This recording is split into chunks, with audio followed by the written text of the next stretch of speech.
अस्सलामुअलैकुम वरहमतुल्लाहि वबरकातुहू। मोहतरम नाज़रीन, दाई इस्लाम हज़रत मौलाना कलीम सिद्दीकी साहब दामत बरकातुहुम के ज़मानत के ताल्लुक़ से ये ख़बर कई दिनों से सोशल मीडिया पर गर्दिश कर रही है, जिसमें इस बात का दावा किया जा रहा है कि दाई इस्लाम हज़रत मौलाना कलीम सिद्दीकी साहब की ज़मानत हो चुकी है।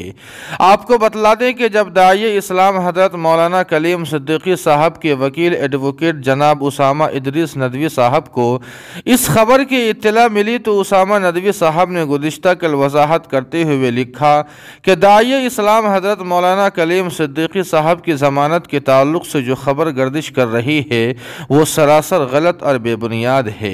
अभी हज़रत मौलाना कलीम सिद्दीकी साहब की ज़मानत पर इलाहाबाद हाई कोर्ट के लखनऊ बेंच में आने वाले दिनों में समाअत होने वाली है। इसलिए आप तमाम हज़रात से गुजारिश है कि हज़रत वाला के लिए दुआ फरमाएँ कि अल्लाह पाक हज़रत वाला की रिहाई के रास्ते हमवार फरमाए और अफवाहें फैलाने से परहेज़ करे। उसामा नदवी। आपको बतला दें कि उसामा नदवी साहब दाई इस्लाम हज़रत मौलाना कलीम सिद्दीकी साहब के वकील हैं, जो दाई इस्लाम के मामले पर गहरी नज़र रखे हुए हैं।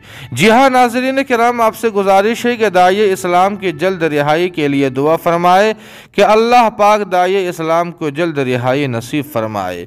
आमीन सुम्मा आमीन या रब्बल आलमीन।